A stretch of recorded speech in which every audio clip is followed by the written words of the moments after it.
Peter പെട്ടെന്ന് അവനിട്ടിരുന്ന ഡ്രസ്സെല്ലാം മോരി Spiderman suit എടുത്ത് ഇടാണ്. പക്ഷെ സ്യൂട്ട് അവന് സൂട്ട് ആയതേയില്ല. ഉടനെ അവനൊരു ബട്ടൺ പ്രസ് ചെയ്തതും ലൂസായ സ്യൂട്ട് അവന് സ്യൂട്ട് ആകുന്നു. ശേഷം അവൻ കയ്യിലെ ഡിവൈസ് വെച്ച് വലവിരിച്ച് പറന്നു പോവാണ്. അപ്പോൾ ഒരുത്തൻ സൈക്കിൾ മോഷണം നടത്തി വരുന്നത് കണ്ട് ഉടനെ സ്പൈഡർമാൻ അവനെ വല വെച്ച് മുകളിലേക്ക് പൊക്കി എറിഞ്ഞിട്ട് സൈക്കിൾ എടുത്തിട്ട് ആളുകളോട് ഇത് ആരുടെ ചോദിക്കുന്നു. പക്ഷെ ആരും ഒന്നും പറഞ്ഞില്ല.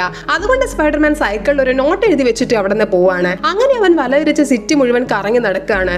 അതുകൊണ്ട് സ്പൈഡർമാൻ അഡ്രസ് അറിയാത്തവർക്ക് വഴി പറഞ്ഞു കൊടുക്കാൻ ടാങ്കിന്റെ മുകളിലത്തെ കയറിൽ കയറി സാഹസം ചെയ്യുക, അങ്ങനെ വേലത്തരം കാണിച്ച് നടക്കുകയാണ്. അപ്പോൾ ഒരുത്തൻ ഒരു കാർ എടുക്കാൻ വേണ്ടി ചെന്നതും കാർ നീ മോഷ്ടിക്കും അല്ലേടാ എന്നും പറഞ്ഞ് സ്പൈഡർമാൻ അവനെ പിടിച്ചടിക്കുകയാണ്. ഉടനെ മുകളിൽ നിന്ന് ഒരു ലേഡി എടാ മണ്ട അത് അവന്റെ കാറാണെന്ന് പറയാണ്. ആ സമയത്ത് ബാങ്കിൽ കുറെ കൊള്ളക്കാര് ഹൈടെക് വെപ്പൻസ് എല്ലാം വെച്ച് കൊള്ളയടിച്ചുകൊണ്ട് നിൽക്കുകയാണ്. ഇതറിഞ്ഞ് പീറ്റർ ആ ബാങ്കിന്റെ ഉള്ളിലേക്ക് പോയി അവരുമായിട്ട് ഫൈറ്റ് ചെയ്യുന്നു. എന്നാൽ അവരുടെ കയ്യിലുള്ള ഹൈടെക് വെപ്പൺ കാരണം അടുത്തുള്ള കടയിൽ മുഴുവൻ നാശനഷ്ടം സംഭവിക്കുകയാണ്.